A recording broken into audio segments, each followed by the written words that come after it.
Welcome to our attendees. I see that you're all trickling in. We really appreciate you joining us for what is on the East Coast an early morning program. In Pakistan, it's an evening program. And I am sure we have guests from all over the globe, which is one of the wonderful things about doing these webinars. I'm Shamila Chaudhry. I'm the president of the American Pakistan Foundation. Today, we're having a very timely discussion on water insecurity in Pakistan.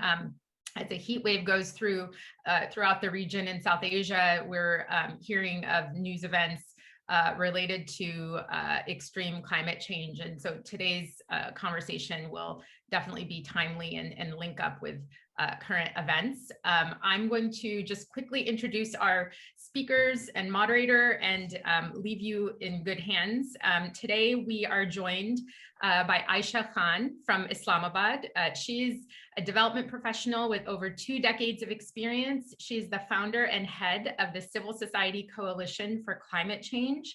She works at the community and policy levels to strengthen climate action and has advised governments and multilateral organizations and NGOs on climate change adaptation and mitigation challenges. Thank you for joining us, Aisha.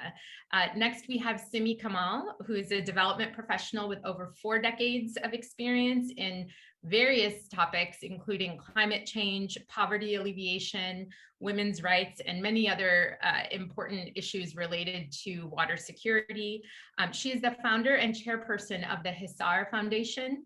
And this is an organization committed to water, food, and livelihood security based in Pakistan.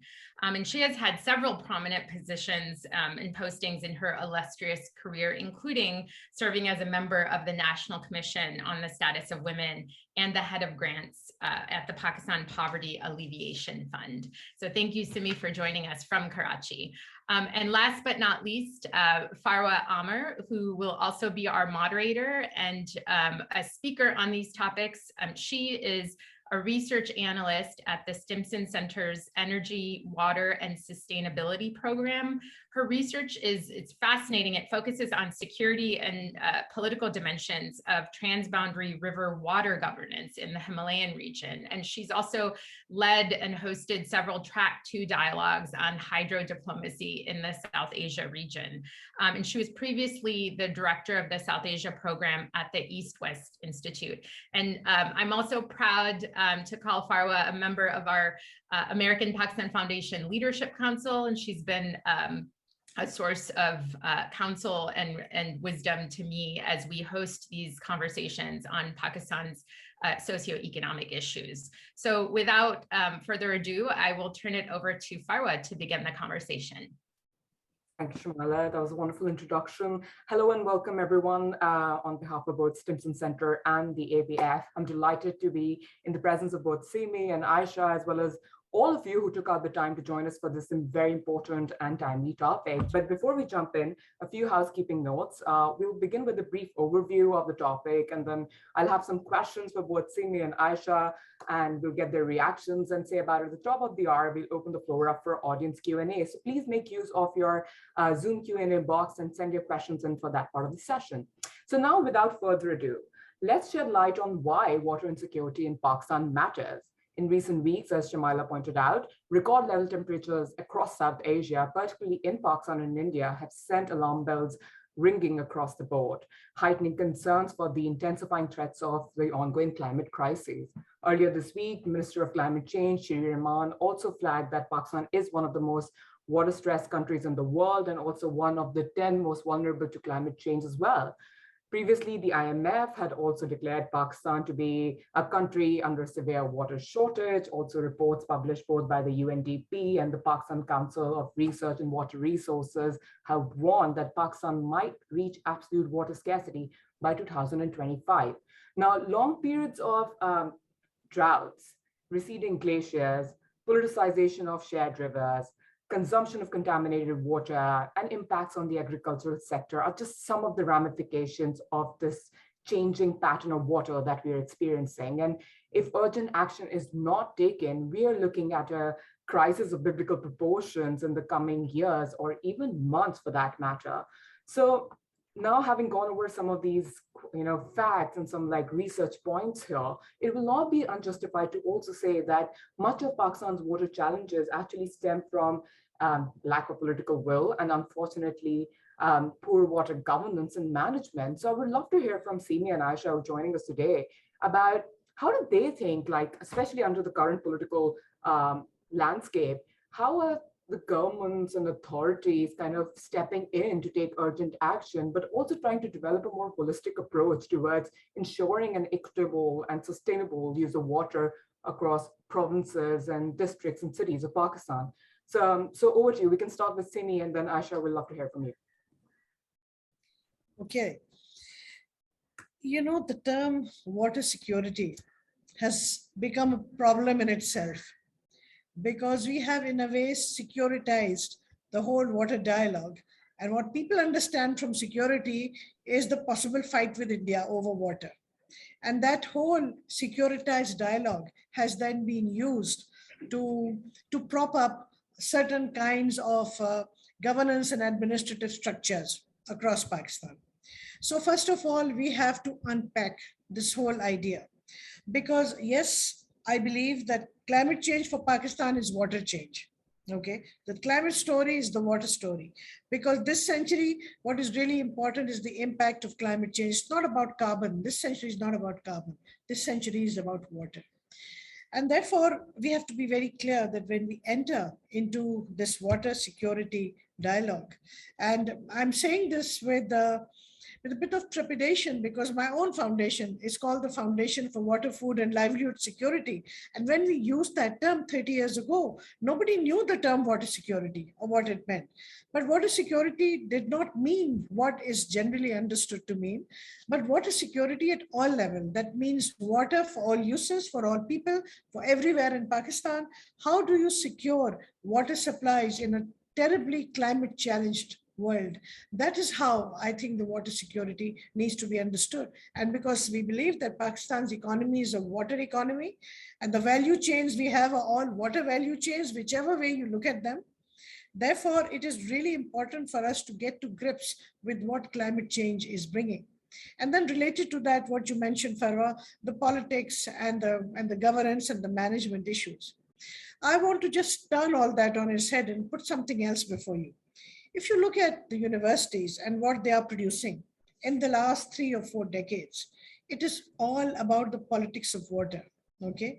But there's a whole other area that we have lost, the science of water, research relating to water. We are just using projections and we are using those projections to carry out all these political and governance debates. But the situation on the ground has changed drastically. We are still talking about big dams, building one, and there are more in the pipeline. Today, we've heard that there is going to be another GLOF event. We have already just lot past of the Karakoram highway. And just a few years ago, the Attabad Lake came up that drowned out so many villages. So in this scenario, I would like to suggest that we have too much of the political and governance debate on water. Our PhDs and our MPhils and our research now needs to focus on the science. What are the levels of pollution?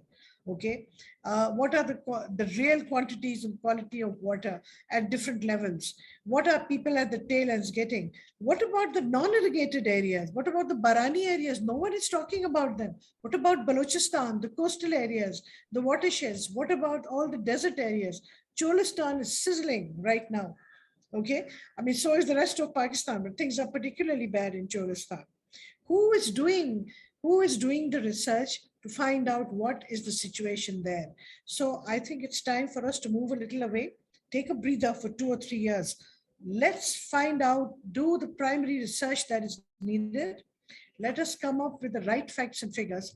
And then we talk. Today I sent out a tweet earlier saying that, what is going on in Pakistan?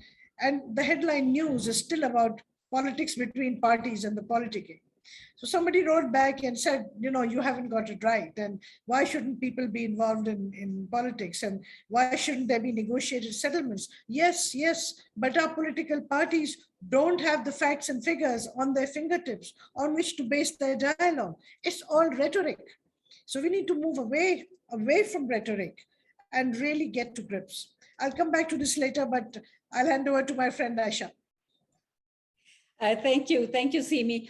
Farwa, water has always been a subject of concern for Pakistan. We, right from inception, we've been a lower riparian country. So we've been worried about water. But there is also the myth about water insecurity. And, you very rightly called this dialogue water insecurity and not water security, because we need to find out whether we're actually water insecure, or are we just perpetuating that because of poor governance, because of the increase in our population and the competing demands of water and the gap, now increasing gap, I would say, between supply and demand.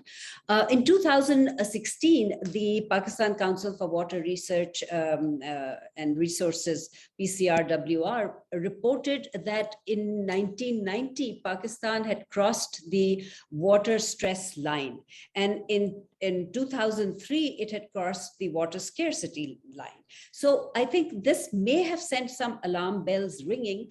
And in 2018, we came out with the National Water Policy. So I would say that, water conversations have been going on in Pakistan forever. But in the last 10 years, perhaps, there has been greater focus on them. And there is also consensus amongst all the stakeholders. When you talk to anybody in the policy circles, academia, civil society, everyone says, yes, water is the number one issue on which Pakistan needs to focus.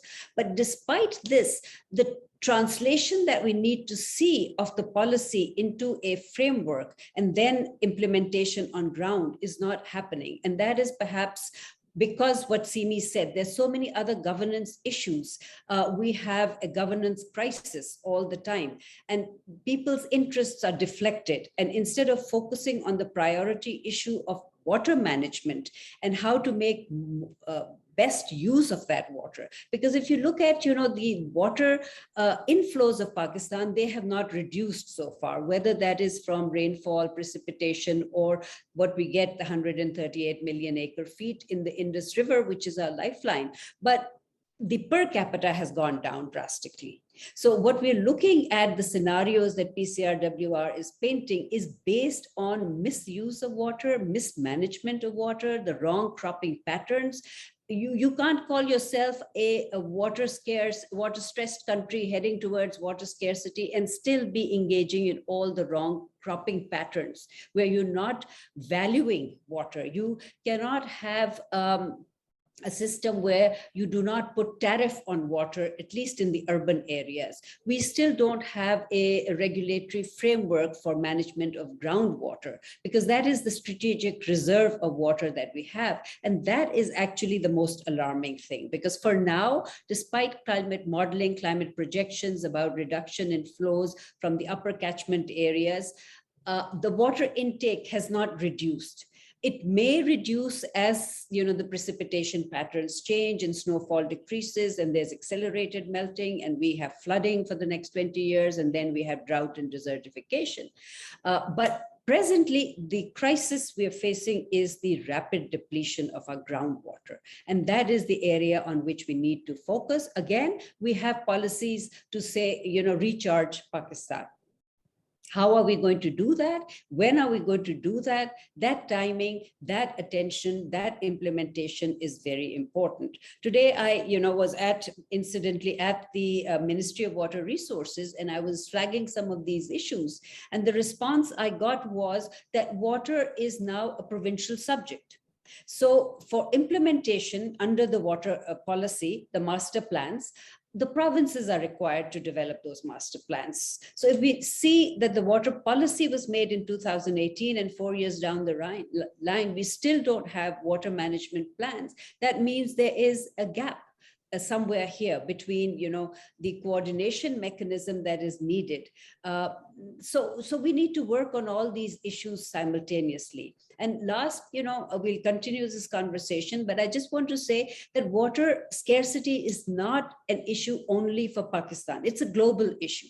About 10 years ago, I read a report that NASA had done some gravity sensing satellite images for the aquifers of the world. And it already showed that all the aquifers in the world are depleting. So the new report that has come out on drought and desertification, it tells us very clearly that about 2.3 billion people are already facing water shortages. And in the next 30 years, by 2050, maybe 500 billion people will face this crisis. So it is something on which we need to work in a global manner at the international level and at the regional level and at the national level.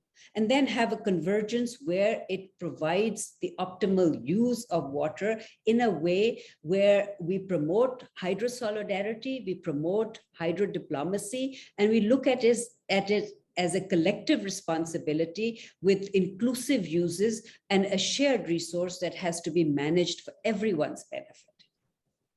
Thank you very much to both Simi and Aisha, because I couldn't agree more with both of your responses. You spoke about the very importance of involving science, the very importance of having hydrology when you start looking at water management beyond the politics of it. It's so important because the more we engage with South Asia, the more we hear about these things happening in silos, and that's something that we need to move away from. It has to be done in a multi-sectoral level. It has to be done with a multi-stakeholder engagement sort of an approach to these things, which is very important. And like you said, Aisha, it's a global problem. You'll find issues that are happening in the province of Sindh or Punjab, and you'll find similarities what's happening with, say, Jordan or in other parts of, say, Africa. There are a lot of overlapping challenges when it comes to the water sector. But something that you have already touched upon kind of, and it creates kind of a seg to my next question, is that in my line of work, particularly focusing on transboundary river governance and working between riparian countries on hydrodiplomacy, we really encourage the idea of data sharing and knowledge sharing, because the better the understanding we have of the issue at hand, the more collaborative approaches do we put into such an issue area, the better the results and I guess better mitigation possibilities. But Pakistan, unfortunately, and you kind of touched upon as challenges, does not have a robust climate resilience framework, despite having a national water policy, despite the rhetoric that Simi, you pointed out, a lot of rhetoric. There is nothing concrete that is happening. What also worries me is there is not enough intellectual academy for this burgeoning youth population that's going to be the next generation of Pakistan. So how can we work on some of these existing challenges, especially in terms of climate and water awareness for students, for youth, for people who are sitting in the remote provinces and districts? How do we bring this up with them and share with them, whether their educational campaigns? What are some of the ideas? We'd love to hear your thoughts. And please go ahead in any order, Simi, Aisha. So should I? So is that okay? All right. I just want to pick up from what Aisha said earlier and then connect to this question, if I may. In 2016, the Supreme Court asked me to assist them to hold an international seminar on water. Where did this come from? Okay. So it had started with the idea of this dam fund that was created, by the Chief Justice. And so I said to them that if you want my help, I'm not going to work on your dam fund or getting people to give money to the dam fund. If you want on water, it has to be 2 days. I'll bring you 15 or 20 great minds from all over the world, but it has to be overarching. And they agreed. And, I got all those specialists for them in different areas. We had about 200 people from Pakistan. And then there were 17 points that came on the declaration. And then as a result of that, the Supreme Court, I was amazed at how they changed their minds around once, proper data and arguments presented. They sent out a directive to the Ministry of Water to activate the Water Council, which is part of the water policy and is chaired by the Prime Minister. And it has, in addition to a lot of official people, 5 experts, independent experts. It has never been activated to this day. Okay. In the same way, the Climate Change Ministry also has similar thing happening under its policy. Hopefully with Sherry Rahman there, perhaps it will happen. But the point remains that the whole way water is managed in Pakistan has become moribund. This whole institutional structure of water, whether it's WAPDA or it's IRSA or it's the Flood Commission or it's the India-Pakistan Commission, it's all moribund. Nothing has changed in the last 20, 30 years. Now they keep telling us water is now a provincial subject. Well, it always was. The irrigation departments were always under the provinces. This is nothing new. This is just a cop-out for people at the ministry to say we are not concerned. And look at the shame of it, that right now when we have the Living Indus initiative, okay, and we have Recharge Pakistan, it's coming through. These people are so fed up of the water ministry and the water institutional structure that they are going through the climate change ministry. And they don't want to have anything to do with the water ministry. Yesterday, I was in a meeting with them and I asked them why the water ministry is not involved. And this was the reason. So, we have to fix the way our institutions around water work at the moment. They need to be shaken up, because otherwise, now I will come to the youngsters. Youngsters in Pakistan, they understand what's going on. Communities, they know what's going on because they face it every single day. I don't think we need to educate them more. I think we need to educate this top-heavy structure, and that is where we need to make the changes. And I think the response will come from people, because I talk a lot to young people and they may lack, let us say, the correct information and the correct knowledge, but their attitudes and their feelings and their passion is right there, and it can be harnessed. I'll give you an example. Just some time ago, for about a year, I worked with a group of scientists and academics in India, Pakistan, Afghanistan, I think even China, and we came up with 100 research questions that need to be answered for the upper Indus Basin, the watersheds, and we need to do that for the lower Indus Basin, which is all in Pakistan. So we need to do it ourselves. Now, if those research questions are divided up amongst 100 or so universities, or the 50 universities, we will get a real good database to work on. And then we need to do the same. Young people at universities, they are dying. They're just waiting to be inducted in these kinds of research studies. So we need to, if we do that, we can channel the youth really well. Thank you. Thanks, Simi. Aisha. Yeah, I'll pick up from where Simi left. I sort of feel that in our country, we don't attach too much importance to science and research and technology. So if you go, and look at the students in school who eventually go to college and university, the mindset is not geared to think critically. So we don't really reflect data, we don't look at facts, and we rely more on what Simi referred to as just rhetorical statements. So what happens is there's a gap between reality and what is actually the real data. And what we need is to translate science into simpler language and communicate and have a more effective strategy for messaging to the public, so that there's a connection between science and society. What I feel right now is that society actually doesn't have a robust understanding of the science of climate change or the science of hydrology. Let me just give you an example. We occupy a very vast cryospheric space in Pakistan, the glaciated areas, the Karakoram Mountains, and we are in the region part of the HK mountain system. But if you look at research on glaciology in Pakistan, on mass and balance, or on the cryosphere, or on the changing behavior of the permafrost, or the impact of black carbon, we don't see much data emanating from Pakistan. We have the Global Climate Impact Study Center, but we really don't have field studies. I remember a few years ago when the GLOF 2 project came to Pakistan and the meteorological department was doing an inventory of the glacial lakes that were the most critical. The ministry was telling them, or the UNDP and ministry together who were working on this project, about a particular lake in Chitral to map that and make that part of the GLOF project. But the people who were on the field said, there is no lake here. It doesn't exist.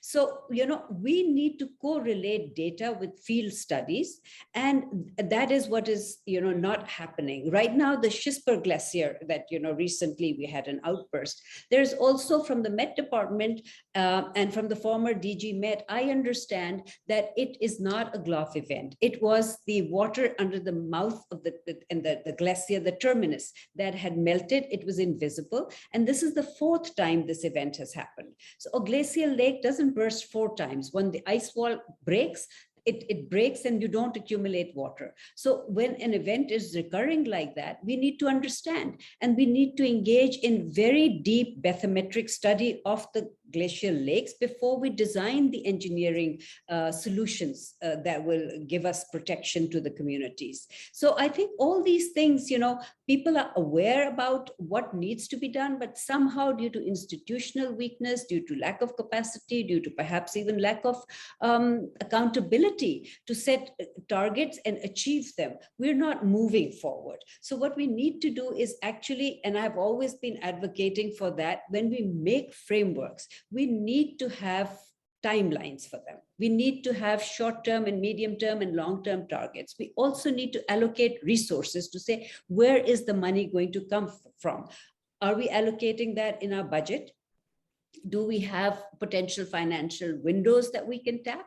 And then none of our policies have a robust monitoring verification mechanism. So without an MRV for civil society, especially, it becomes very difficult to track the progress to see where should we have been right now and where do we stand right now. So I think all these things need to be done to be able to measure water, to be able to, look at the, take aquifers again, for example. We don't have any detailed study. Every time we say we are abstracting more than we are replenishing. But what is the actual state of those aquifers? How dry are they? And when are we going to start? We have, a huge amount of torrential rains that we have. So we have periods in Pakistan when we do have a lot of water available to us, but we're not channeling that water to use it towards storage. And rainwater harvesting and, managing aquifer recharge is one of the options that we can start thinking about. So, we need to stop now talking about these things. We have a whole lot of action plan agendas. Simi's been working on water forever, and she has a citizen-driven approach to managing water issues. So right from the top, from the mountain regions where I work, and it's a good thing that you have Simi and me, because I work with the mountain communities. She works right at the tail end with the coastal communities. So we are aware of the problems that different communities face due to this hydrological imbalance, uncertainty, and the erratic patterns that we will now see increasingly become more and more a part of our lives. That will be the new normal. So it's not the first time that this event, the heat wave, has happened. It's going to be a recurring event. And what makes it dangerous is that we are going through a period of climate variability. We really don't know. No science can give you an exact projection of what is going to happen, what will be the intensity, and how will it affect us. So we rely on, everybody, I guess, relies on water for food security, for energy security, and for us, since we call ourselves an agrarian economy, and we rely on just one river basin, and we are a lower riparian, it is very, very important that we manage this basin well and we enter into some kind of negotiations on shared basin management to take the agenda forward. And that is why I said that, we need to decouple water from politics and engage with other countries in the region to look at it in a more holistic manner. And the youth needs to be given a very clear message, which is based on truth, which is not based on myths to generate fear or alarm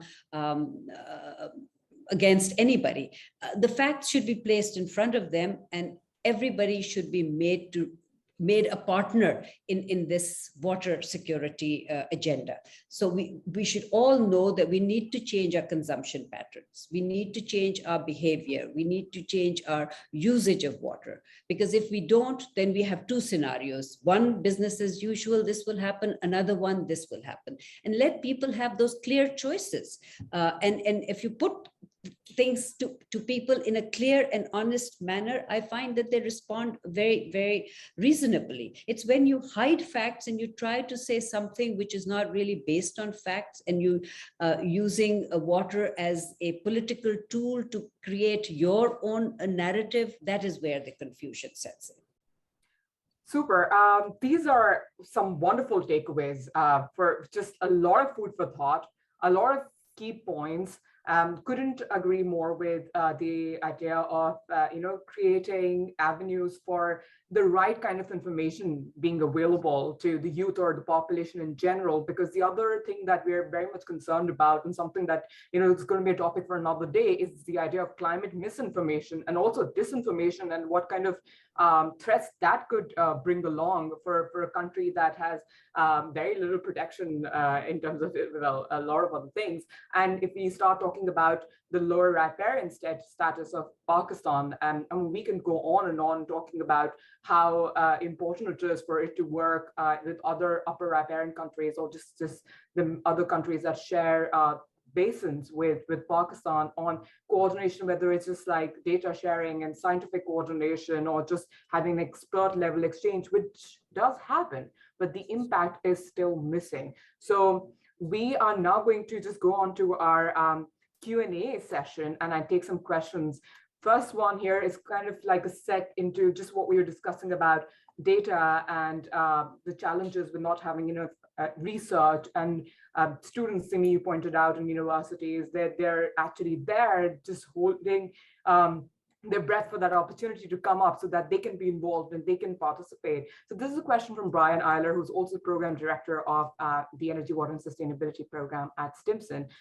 He's keen to learn more about the data gaps, especially like what are the low-hanging fruits and what are the most challenging gaps that are needed to fill. So if you can identify just quickly a few gaps for the benefit of everyone who's listening.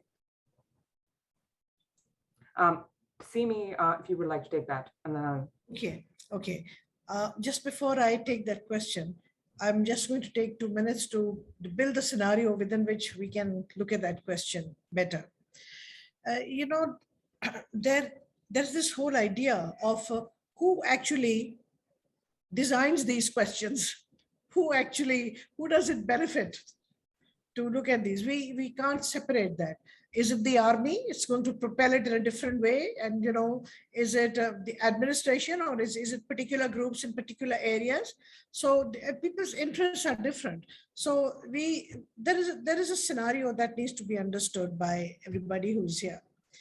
First is that the water policy, we have to have something which guides the way we operate. Okay, you can't work in a vacuum.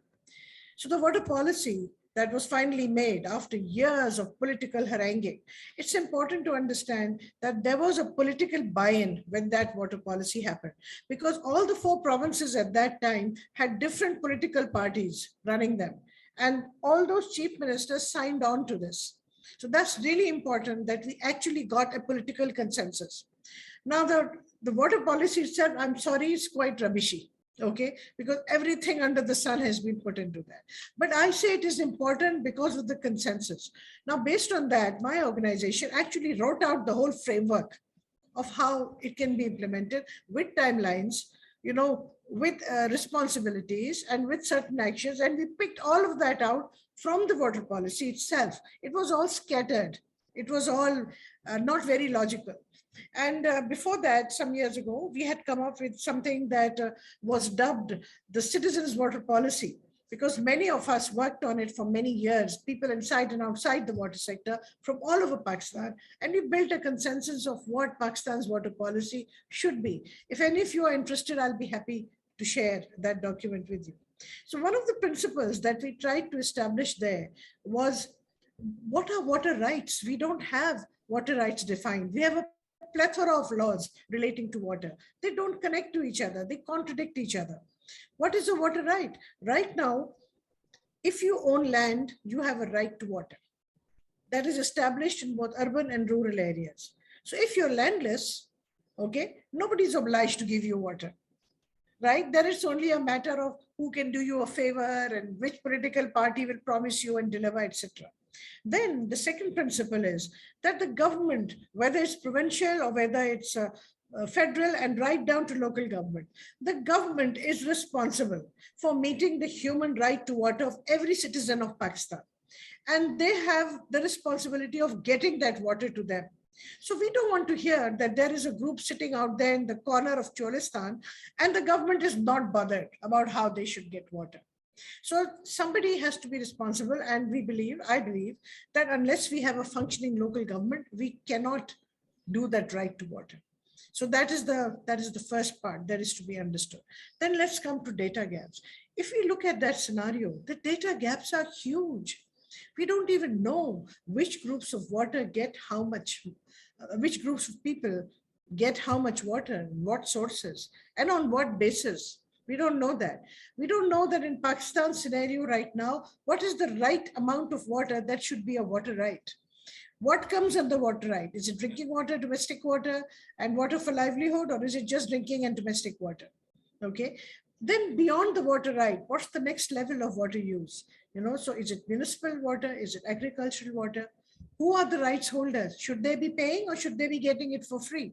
We have never been able to fix what is the right water tax or should be the right water tax in Pakistan in different uses. There's a huge data gap on that. Then we have massive data gaps on what are all the pollutants of water right now in different scenarios of Pakistan, different areas of Pakistan, in different uses. Who is generating those pollutants? Which industries are generating how much? Why are they not cleaning? What percentage is being cleaned? How much water in Pakistan is actually being recycled? Then what potential do we have? How many times can we recycle what kind of water? Okay, then water on our coastlines. We don't know zilch about that. There's no research on coastlines going on right now. So in this new water institute, the Panjwani Sar Water Institute that I've established at NED University, these are the questions we want to grapple with. And I'm happy that some people here are asking these questions. We are putting in, one lab we are putting in is a global first. It's called Water Psychology and Behavioral Sciences Lab. Okay, not a psychology lab, but a water psychology lab. Because as Aisha was saying, what is the right messaging we need to do to change the minds of these people who to me seem really stupid and idiotic? Can they not see what's happening around them? Okay. I mean, how can they be so totally blind? But they are. And these are some of the decision makers. How do we get into their brains and do the messages that will change the way they think and behave around water? So that's one thing that we need to do. Then we're putting up a lab on coastal and riverine hydraulics.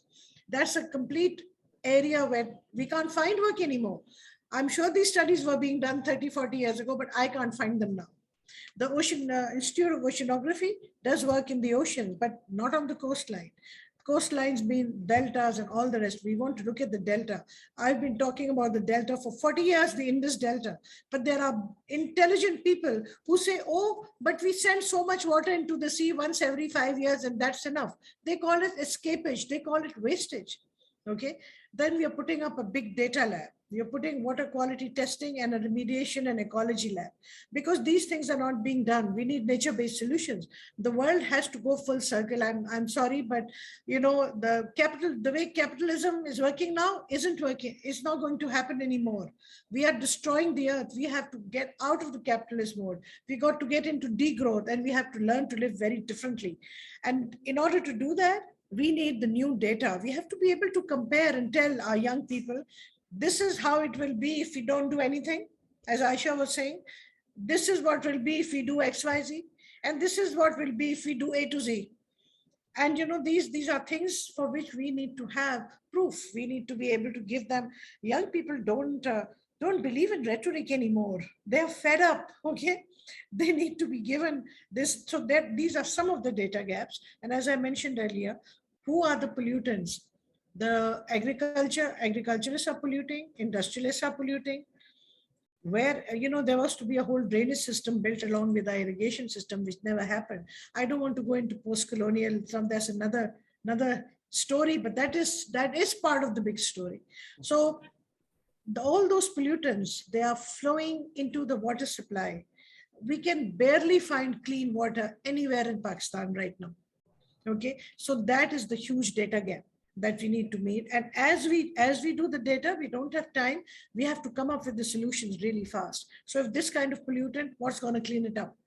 Okay, will it be biological? Will it be chemical? How do we do it? And how do we get that clean water to people for all its uses? Thanks a lot, Simi. Very, very helpful to identify the problem of water quality here, which is not discussed as much as it should, with waterborne diseases kind of going rampant. It's an important area to highlight with immediate effect. So for the interest of time, I'm just going to combine two questions here, and I shall just request you to respond to those. We have questions in the box here from Laura Jean and Saral Sharma, so I'm just going to combine both. One is with the idea of how do you limit the effects of corruption in water, because we just talked about water taxation, so we kind of brought that up in her response earlier. What are some of the approaches that can work around that corruption problem that is very existent in every part of most of the region? And then Saral also kind of points out to the interprovincial relations over water. So how do you work around the sharing of water between provinces, whether it's in the Punjab or just even with Balochistan, because we talked about that earlier as well, especially amidst the deteriorating situation of water in Pakistan. So over to you, Aisha. Corruption, it's very difficult to handle that because it again becomes a governance issue. It becomes an accountability issue. It becomes a transparency issue. I've always been a very strong advocate for being part of the open government partnership where you co-create policies, and therefore you build it on these three cardinal principles of transparency, accountability, and co-creation. So if we take that route, perhaps, we'll be able to contain corruption, and accountability is the key. You have to make agencies that are responsible accountable. And unless we don't do that, I think it will be very difficult for us to address this issue. For the distribution of water, it is a contentious issue, whether it's transboundary or whether it is within the country at the subnational level. So we do have a water apportionment accord that was made in 1991, but even that is not being followed very strictly because the lower riparians complain that they're not receiving their fair share, and that's siphoned off by the upper riparian states or subnational institutions. So we need to take a very holistic approach of this and see how we can address it. And I think that coordination is one mechanism that is missing. We need to look at all the agencies who deal with water. So if we have the Ministry of Water Resources, we have the PCRWR, the Pakistan Council for Water Resources, and we have the Met Department, we have the Irrigation Department. So we need to get all of them to sit together and talk about these issues and come up with some kind of a institutional mechanism of check and balance to make sure that we're not just talking about water availability here, we're talking about equity in distribution, and that is not happening. So we need to look at the equity of water distribution as well. And that is not easy because, the moment you become an upper riparian, you have certain powers and certain ways to siphon off that water. And we've not really talked about, the wastage of water. We talked about scarcity and, about being water stressed. But if you're getting 138 million acre feet in your river and you're wasting 50 million acre feet, then, you know what needs to be done. If the water courses need to to be lined, then you need to address that issue. You cannot sit and wait that. So, these are the issues that we need to address, at the country level. And I think that, people are making an effort, because now it's becoming like a humanitarian crisis. And this is something that was flagged in the recently launched national security policy as well. It talks about, the humanitarian security as well. And under that, all these things are covered: the climate change, the water, the food, energy crisis. So I think that under that umbrella, we need to look at the non-traditional security aspects to Pakistan's security and start addressing them one by one. And I feel that there is a elevated consciousness about addressing these issues, because we've almost reached, like, the brink of the precipice. Beyond this, there's just going to be a fall. And nobody can afford that, because it compromises, the integrity of your country. So I think that we can hope that people will pay attention to this issue. And recently, I think after this new government took over, Prime Minister Shahbaz Sharif has also made a task force to look at these issues, because it's very important that, that finance, planning, Ministry of Climate Change, water, energy, food, they work together. And they need to think and plan together. So there has to be an interministerial approach to addressing these problems. And there also has to be some institutional platform for coordination with the provinces, because without that, you'll not make any forward movement. So I think, that spirit of cooperation, collaboration needs to be fostered. It is just imperative. And I'm hoping that there is, a realization, and we start moving in that direction. Thank you very much. That was a very wholesome response. And I hope it's kind of like given our audience some idea of what we are dealing with here. And especially your point on, it being a humanitarian challenge is something that a lot of people are now realizing how, especially if you talk about the nexus approach that is attached to water. And again, that's something we can talk about for a very long period of time, given the agrarian status of Pakistan's economy, as discussed earlier. But next question, if Simi, you could respond to that, is by Kiran Pervez. And she's kind of like bringing us back to your point on engaging young people. And she would love to hear a little bit more about some specific sub areas where more education might be needed. Okay. So I think what young people really need to know is that there are solutions to the water crisis other than making big dams. Because the political discourse is only about big dams, whether yes or no. So the upper riparians say yes and the lower riparians say no. I remember recently asking a young man who was driving me, there was this debate raging on TV. So he asked me, he said, Baji, you must be in favor of dams. So I asked him, well, are you in favor of dams? He said, yes, Pakistan must have 100 big dams. I said, okay, why? He said, they will make more water. So I said, do you know how a dam makes water? He had no idea. So I said, what happens? So he said, Baji, you put a dam and water comes out. Okay. So I said, no, that's not what a dam is. Okay. All the dam does is that it stops water, which is already there, and it tries to conserve or reserve it in some kind of reservoir. So people have no idea what the word dam means. Okay. So I think that is the education we need to do. And we need to explain to people that there are umpteen methods of storing and using water, because seasons have always been there in the world. It's not as if it's just happening under climate change. There's winter and summer and spring, or cooler weather and not cool weather, and monsoons and non-monsoons. Water is seasonal. Human beings have stored water always, and they have used all kinds of different methods. The underground aquifers are also storage. We have 50 million acre feet of water underneath Punjab. Okay, and a lot of it is fed from the canals, which leak and the water goes in, and that's okay too. That's all right. That's the natural way water moves. So the point is that water can be stored in many different ways. And we have to think about all the traditional ways that are best and most suited to our part of the world. Okay, because the colonial project was treating this area as a hinterland to produce food for England, for the mother country. And so they did what they had to do, moving from multiculture to monoculture and converting a large part of the Indus Basin into a zone as a breadbasket that would produce food that was primarily to be exported to the mother country. So we lost out a lot of what all the natural rhythms were of growing crops and of storing water. So I believe that moving forward, I'm not saying that we dismantle dams. I'm not of that thinking. The dams are there. I believe we don't need any more.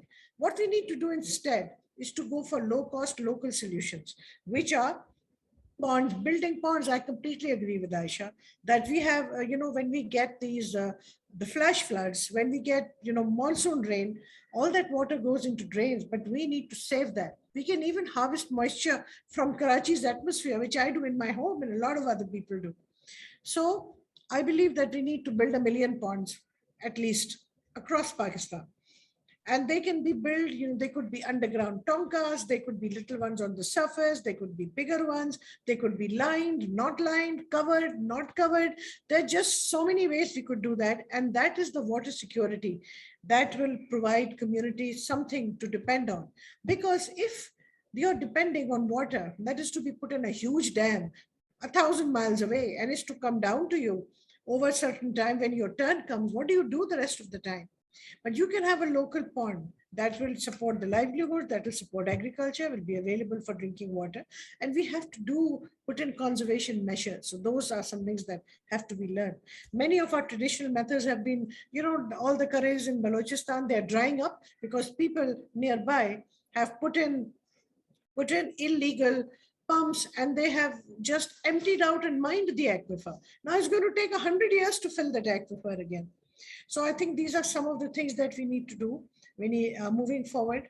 And building pondage and doing reservoirs at all levels is part of the Citizens' Water Policy. I recently made a whole proposal and gave it to Ministry of Water and to the Ministry of Climate Change, with all the working done, with all the the budgets that would be required, the funds that would be required. And we've also offered that we will geo-position these 1 million places where you need to put. No response. They're not interested. They only want to do infrastructure from which there could be cuts, because all the corruption that Aisha was talking about, corruption is not only the taker, it's also the giver. The givers are not in Pakistan. So countries who lecture us on corruption, they should look at themselves first, because they are the givers. So that system is so well established that it's hard to break that. So people are not interested in these little ponds, so to say. But when you put 1 million ponds together, it costs quite a lot, but still not as much as thing. And some of it can be funded by local communities themselves. So I feel that's the way to go. I really appreciate the way you've kind of like talked about the challenges, but also put down the solution in your response. By bringing up the idea of ponds, and it's so important that idea of not being completely against dam building, but so important to take care and do the right due diligence before you start building the dam, to know what are going to be the impacts on the biodiversity, what are going to be the ecological impacts or the impacts on local communities where this happens, and that somehow is missing also. We just have like 7 minutes, unfortunately, and there's the discussion box is quite alive with a lot of feedback coming in, a lot of questions. So I'm sorry if we can't take all of your questions, but just one last question, and I quickly request Aisha to comment on it. It has to do with water legislation apart from national water policy. Mr. Jahangir Khattak has brought that up. Is this something that we must be aware of that's already not on our radar in terms of a law that's been passed with regards to water recently, since you mentioned the task force already? Is there anything more to come? I think it can be discussed and the issue can be flagged by civil society to legislate water. But with the policy, I think if they start taking these steps to implement all the things that they've said in the policy, they can then legislate, because you need to take both of them hand in hand to say what is it that can be legislated.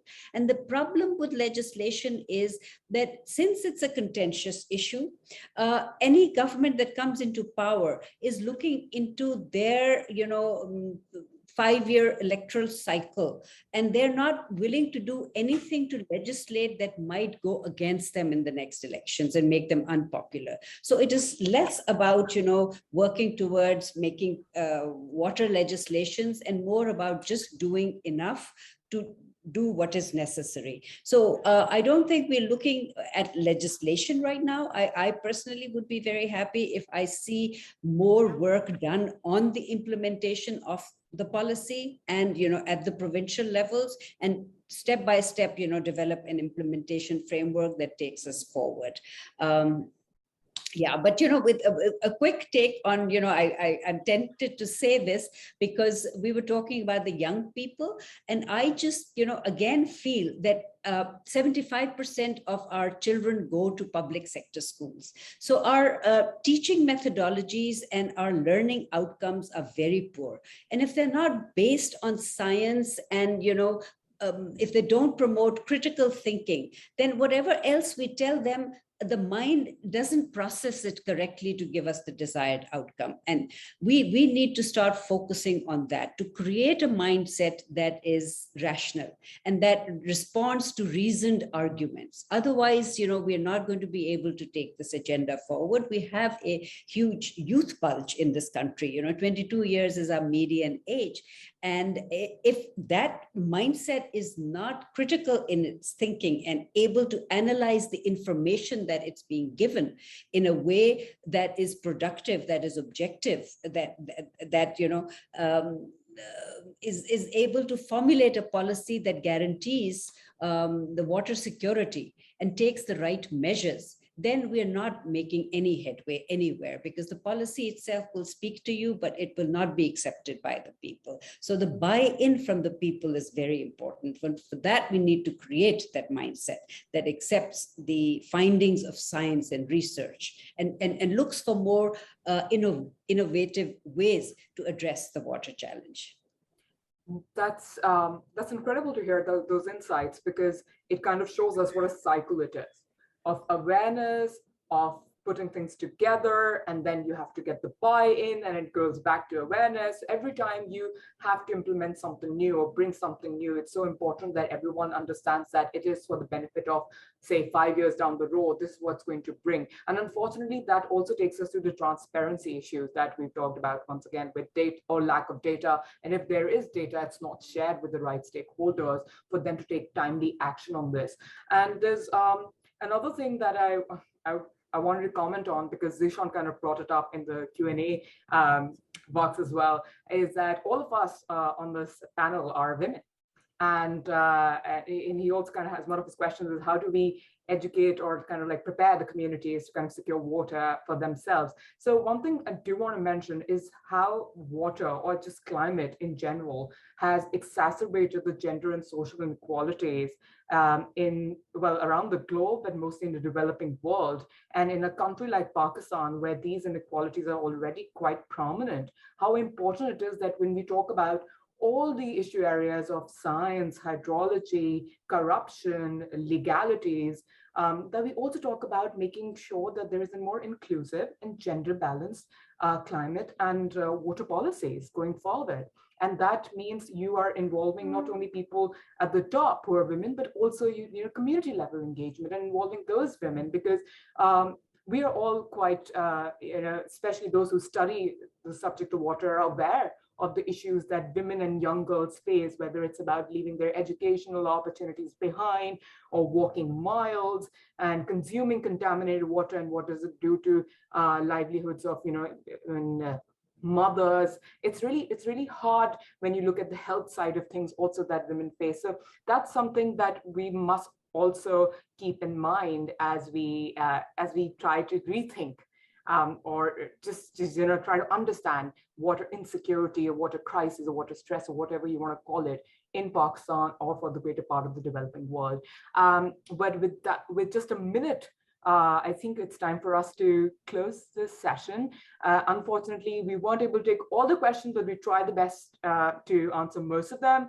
Thank you so much for this lively discussion. Thanks a lot for all of you paying such great attention and giving us great feedback. It shows that this topic is of interest. This topic means a lot to people out there who want who are looking at it from the country's standpoint, but also global, as we talked about. It's so important globally that we pay attention to these issues. Once again, on behalf of both the American Pakistan Foundation and the Stimson Center, thank you to Aisha, thank you Simi for joining us, thank you Shamila for joining forces with us to organize this, and thank you everyone for joining. Please stay in touch. You can find us on LinkedIn, you can find us on Twitter, and we'll definitely keep you posted on our next plans with regards to water security in Pakistan and elsewhere in the world. So thank you and have a great rest of your afternoon and evenings and mornings. Goodbye. Bye-bye. Thank you for having us. Thank you.